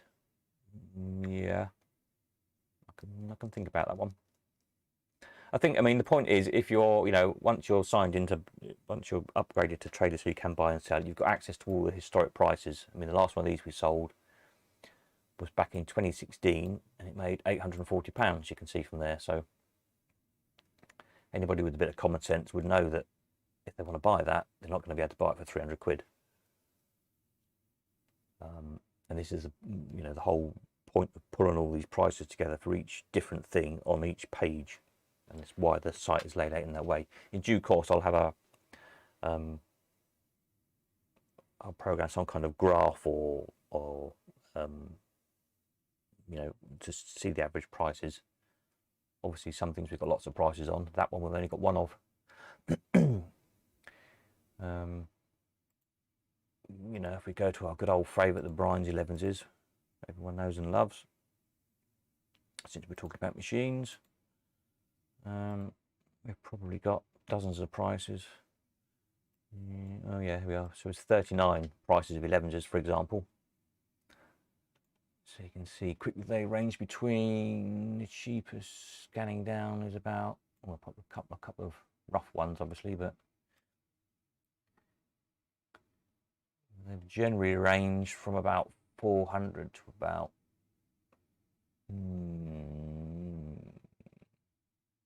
750, something like that.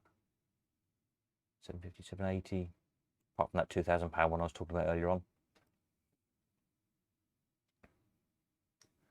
And again, in time, everything's down to time, of course. We'll bring in prices from other auctions. I've got hundreds, literally, of auction catalogues over the years of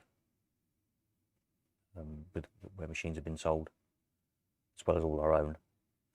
And I've got on the website at the moment, it's only the prices from the auctions at the Elephant House. Prior to that, when I used to do them down the road here and over at Huntingdon Racecourse, I've got all those auction results, but they're all on paper. I've got to type them all in. But again, I think there's about 3,000 prices on here at the minute of machines. I must have at least the same again. Now, I know they're going back a few years, but interestingly, the prices don't seem to have changed that much over the years when I look back at some. And comparative to each other as well, there's always a good marker, you know. So I don't know, Jennings Governor always made a bit more than the Mills High Top, for example.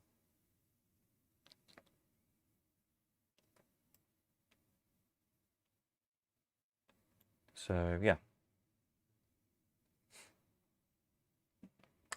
Andrew, great. What's great? Great. Oh yes, great Leamington Spa. Yeah.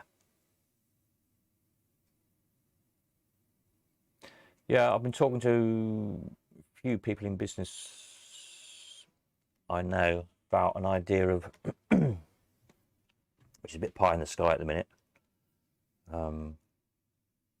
It depends on whether I could get insurance to cover it as well, apart from anything else. But of whether there's any way we could set up some kind of hubs, if you like the carriers do. So if we could find somewhere in, say, Manchester, somewhere in Bristol, somewhere in London probably, where people localish to those areas could bring stuff they wanted to sell and pick up stuff they want to bought, and then, you know, as a hub point, and then we deliver and fetch from there to bring it in to sell and back out again when it's bought.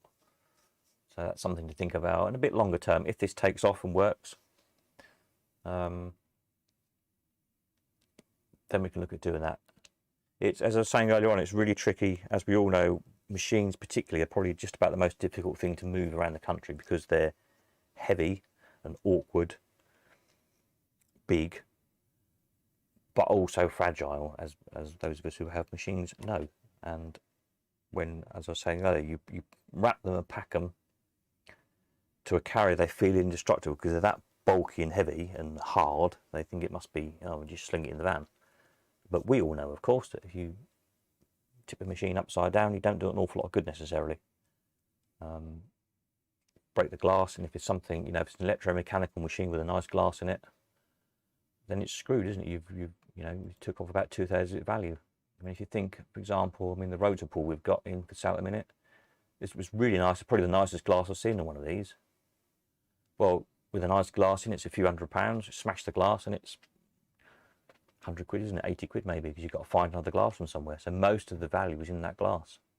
You wrap and pack that, the carrier doesn't know what it is. It's just a big, heavy, bulky thing that they can chuck in the back of the van. So this is why this sort of stuff, I always like delivering personally, or people come and collect it personally. So they know what they've got. They can wrap some blankets in it and wedge it in the car behind the seat or whatever, and you know it's going to get home in one piece. Because apart from anything else, this stuff has lasted, what, 60 years in this case. It shouldn't get smashed now, should it? It's lasted all this long. And it's, you know, if it gets broken now, then it's annoying. Anyway, another rant. How are we doing here? Any more for any more? There's still 15 people watching apparently, so somebody may well have a question, or an idea, or a comment. Well, I was going to make a note of something. I was going to make that. Yeah, rejecting the minimum. minimum amount. Mr. Tree Frog, it's an interesting idea.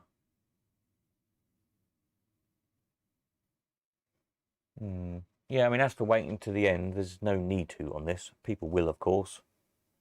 People have. There's been quite a few today who've been in touch, panicking last minute because they haven't, paid to upgrade their account. And of course, being bank holiday weekend, the notifications aren't necessarily coming through as quick as they are in the week, and so on. I don't know why they've left it to the end. In fact, in this system, actually, you're at a disadvantage at the end, because if there's an equal bid, equal offer, the earliest one gets it. So if two people have offered £500 for the Brian's 11s, whoever got their offer in first will be the one that wins it, assuming £500 is the highest bid. So the incentive is to get your bids in early, not late, with this system.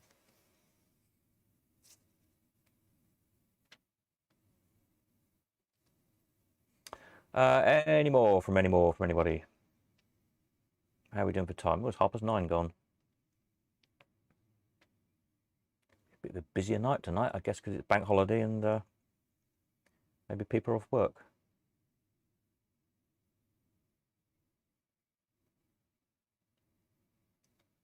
It's one of the things I was going to ask people, actually. I might do, I think on the mailing software I can do like a survey thing. I have to look at to see, if people like these live stream things. I think they're useful, at least for a bit, until everyone knows what they're doing, to explain things. And it's good for me to get feedback on different ideas, and there's a lot of good ideas come through and that I haven't thought of, or different ways people interpret things and use the site. It's really good feedback. So we'll carry on doing them for a while at least. But whether one day is better than another, if evenings are the best time or not, I'm assuming they are for most people. Maybe weekday evenings are better than weekends.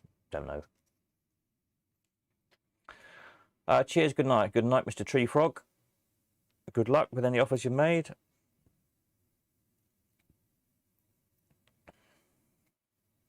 What was I saying? Yes. So yeah. If any nights or times or days are particularly good or bad for anybody for live streams in the future, let me know that as well.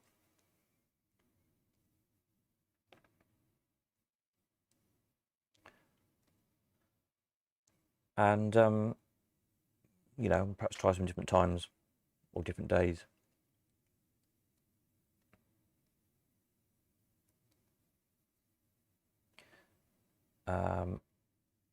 Any more? If not, then we'll call it a night in a bit, and I'll go and have another cup of tea. I've been non-stop talking for the past 3 days, and my throat is, as you can probably hear, rather raspy. But it's been good. It's been really nice, as I said earlier on, to catch up with people that I've not seen for a good while, and have a good old chat. Especially it's been nice weather for it. It has meant I've not got quite as much done to the website this weekend as I'd have liked, but can't do everything. Martin says, do you think you may combine this way of selling and continue live auctions if COVID allows in the future? Quite possibly, yes. I certainly haven't ruled out doing live auctions again, by any means. We'll just have to see what happens. I personally don't think we will be allowed to go back to the way we were doing things for another year, at least. That's just my take on what's going on at the minute in the world. And equally, until we're well clear of it, you see, what you've got to bear in mind is when people are saying, oh, well, you could arrange an auction for November because we'll be fine by then. Well, okay. Let's suppose I arrange an auction for November and then we're all locked down again. Then I've got a warehouse full of everybody else's stuff that you're not allowed to come and collect again. We can't have an auction. I can't take it all back and deliver it. So I've then got to try and do it by this system anyway. And it all just becomes a big muddle. So we'll see how this goes. If it you know, if it takes off, then why would we go back to the old way? This is much cheaper for buyers and sellers. You know, buyers and sellers get the full value of what the thing sells for. So it's a bit of a no-brainer if you're buying or selling something. You haven't got to pay buyer's commission if you're buying. You haven't got to pay seller's commission if you're selling. All you're paying is a tenner a month to buy and sell as much as you want. So it's much cheaper for you. Plus you've got the added wanted thing that you haven't got with an auction. And it's easier for me, in as much as easier to manage, because I haven't got that set deadline that everything has to be done by Sunday.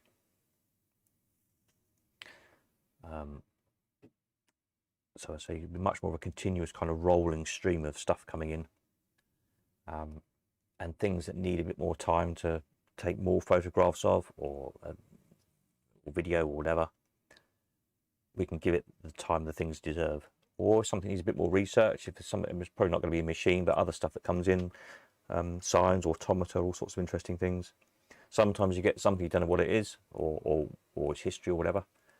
So instead of just chucking it in the auction and waiting for somebody else to do the research, we can spend the time. I can say to the seller, well, look, well, this is interesting.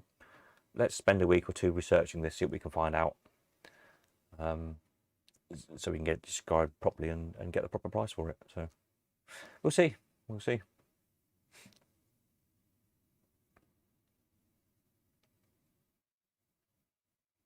So what I'm hoping will happen as the weeks go on is we can have a few more people at a time, and when we get the kind of rolling on effect of people dropping stuff off and picking stuff up and viewing all at the same time, that just everything kind of works a bit more better and starts gelling together. Obviously the site's continuously being worked on, more and more information we put onto the site as time goes on,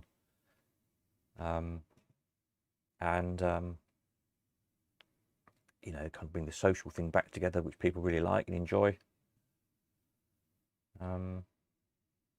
If it works as I hope it will, and I think it will be a good thing. I really think it will be.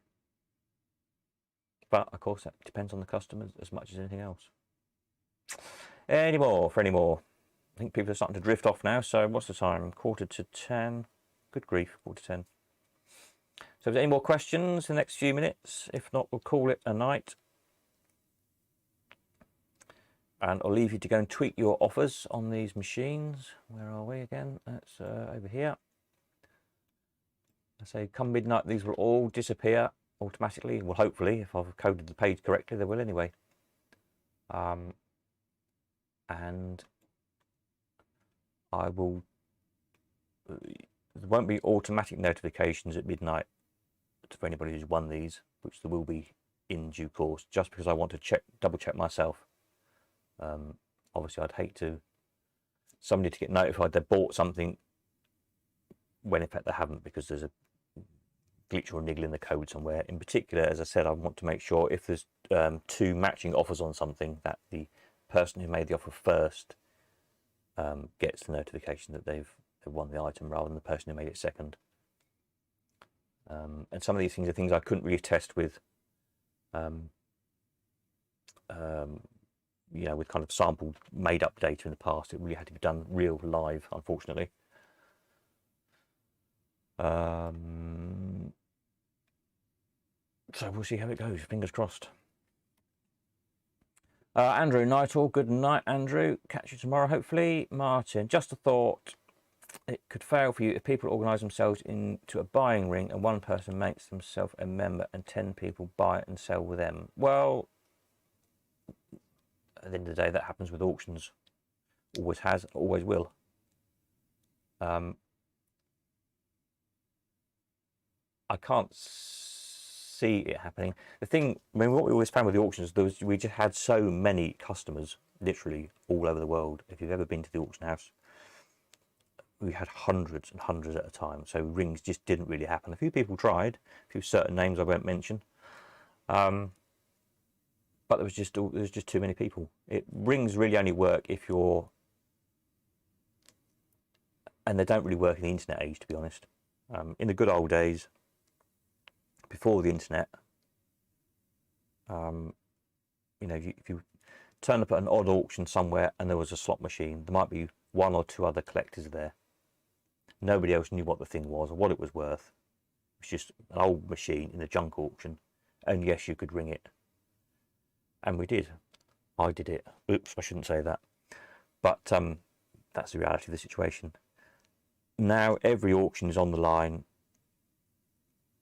Every collector in the world virtually knows about every machine, as we talked about machines that turns up. As with everything else, every classic car that turns up, every rare coin, every rare medal, book, whatever it may be that you collect, hardly anything these days slips through an auction unnoticed. And hence the days of the rings are essentially over. You know, we've got customers on here all over the world again. So ain't gonna happen.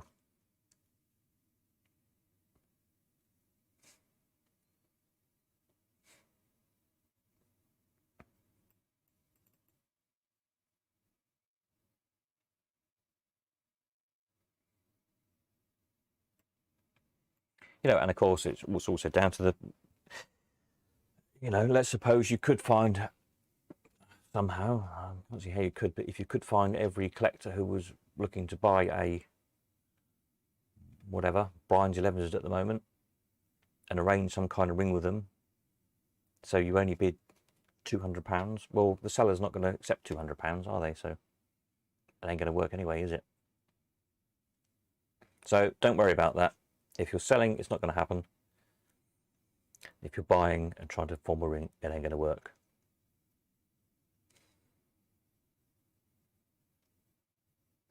Any more for any more?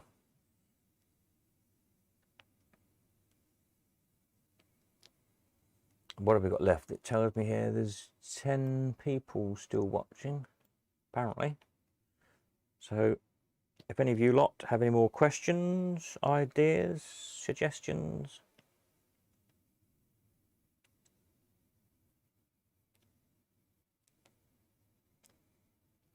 then let me know. It's really good. It's very useful. People come up with some you know, some interesting ideas and thoughts. And you know, some of it implemented already, some that are in the process of being worked on and programmed.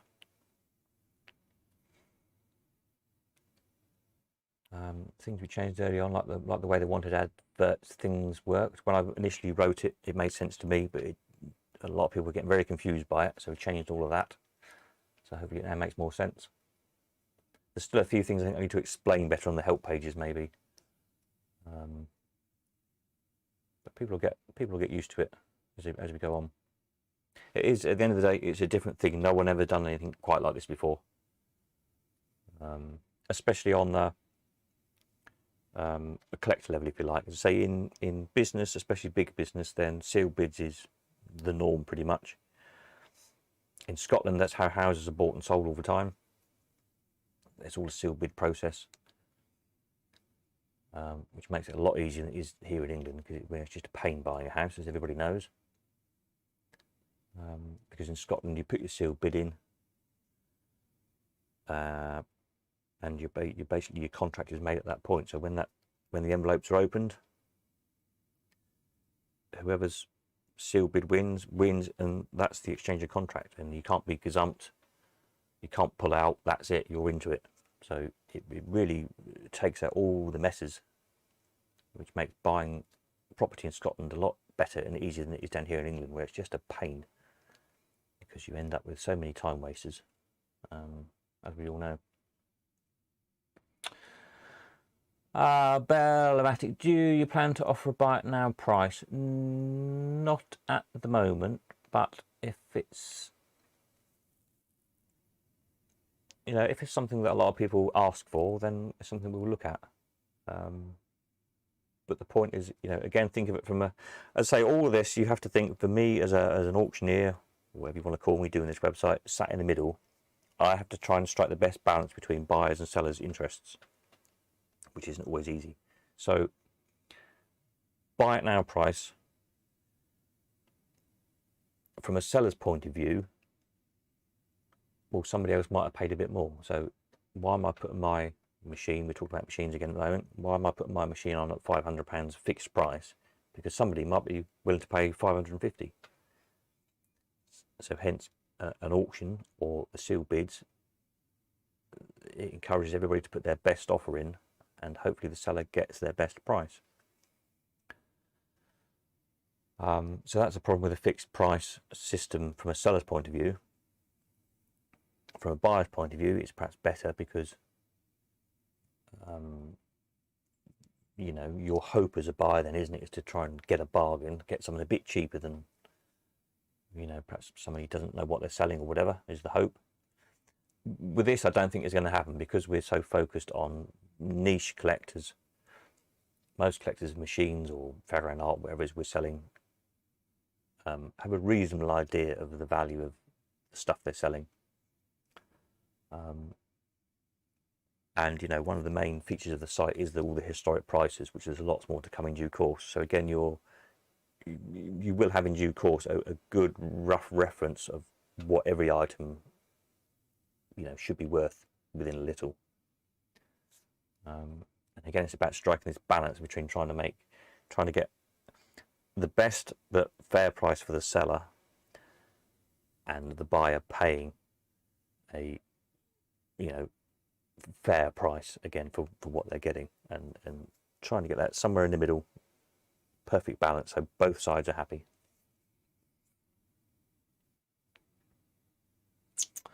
Sure, but buy it now may command a premium to conclude the sale early. I don't think it does. My argument, the same with auctions. Years ago, people used to, when I used to do the auctions before the Elephant House, so when I did them at the Village Hall down the road here, or Huntington Racecourse we moved to in the end,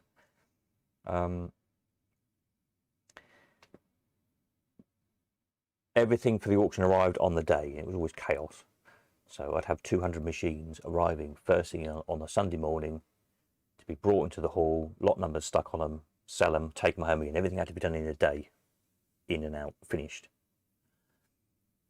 What we'd have sometimes is somebody would be bringing a machine into the auction room. As they get out of the car, people would be jumping in the car. Oh, I'll give you £500 for that now. And a few people would sell that machine there and then.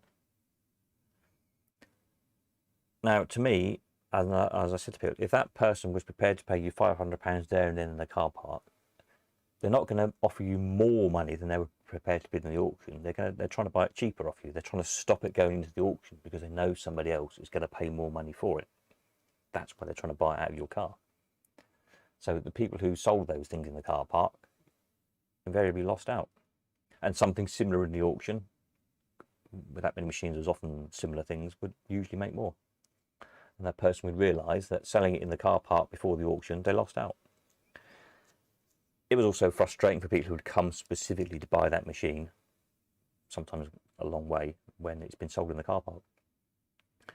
So when we moved to the Elephant House permanently, that all stopped because everything was physically there. So if it was catalogued, you knew that machine was there under our lock and key, as it were, and you knew if you turned up on auction day, that machine would be there. And it's the same with this system now. You know, a few people said, well, why, you know, can we list something from home and, you know, like eBay? No. There's a short answer to that one. Because again, everything on the website will be here, it will be photographed by us, described by us, videoed by us. We're doing videos, everything. So it's consistent, it's unbiased. We're not saying it's the best thing since sliced breast if it's not. If there's a fault, we'll show the fault. So it's all fair, level and consistent.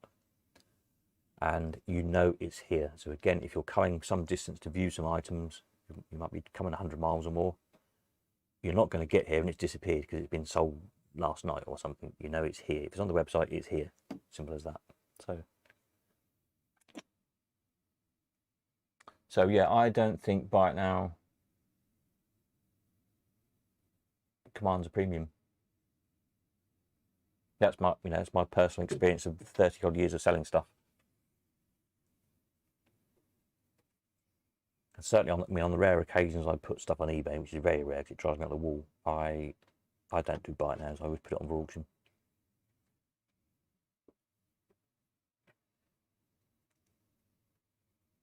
Any more for any more, or if not, we'll call it. It's coming up to 10 o'clock. We'll call it a day, or a night rather, at 10 o'clock, I think. Gone on a long time tonight. Been busy. Which is good because there's been lots of really good questions and ideas, which is what we like. And is, fingers crossed for me, nervous couple of hours that these machines will make good money.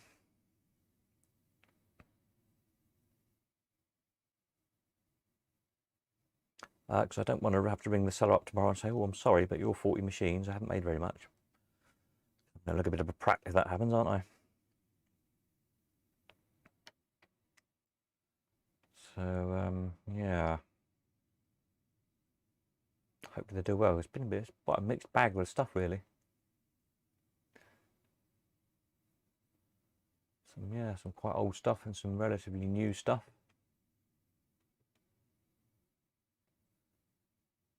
And yeah, a little bit of everything, really. Quite a good batch, so we'll see. Any more? If not, I'll call it a night in the next few minutes. Martin, thanks, Steve, been informative. Hope it all works. Yes, me too. Let's fingers crossed for the next couple of hours, as I say. And hopefully you'll join us tomorrow night when we go through and see what all this stuff is sold for.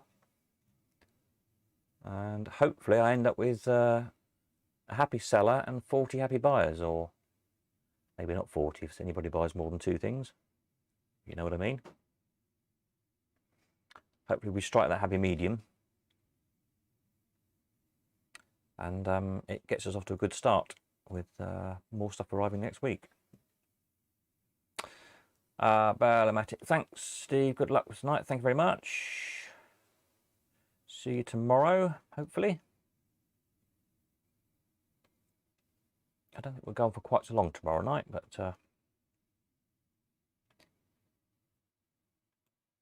it's nice that people want to,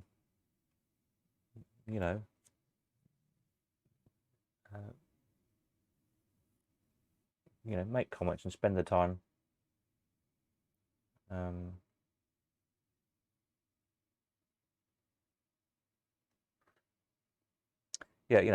Coming up with ideas and suggestions, etc. Because I say it's very much been, I had this idea and I built it, but it's just my opinion of how it should work. And of course, in the real world, which is what we're now in, people start to use it, is the real test of how things work and whether it works as I think it will work, whether the features are useful to people or not, whether they find it easy to use or not, and ultimately whether or not the stuff sells and makes the money. There we are. Right, so 2 minutes. If anybody else has got any last minute questions or anything they need to know. If not, we'll sign off in a minute and see you all tomorrow. Let me just check there's nothing else come through. Don't think so. I think we're looking good.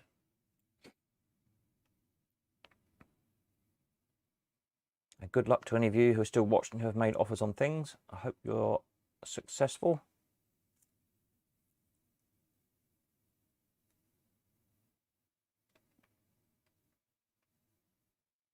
And look forward to getting some stuff sold for the first time in getting on for 2 years. It's been a while.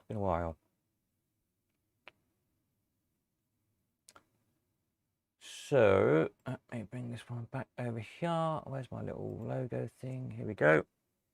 I will bid you all farewell and we will see you tomorrow night. Have a good evening. Where's my stop button? Here we go.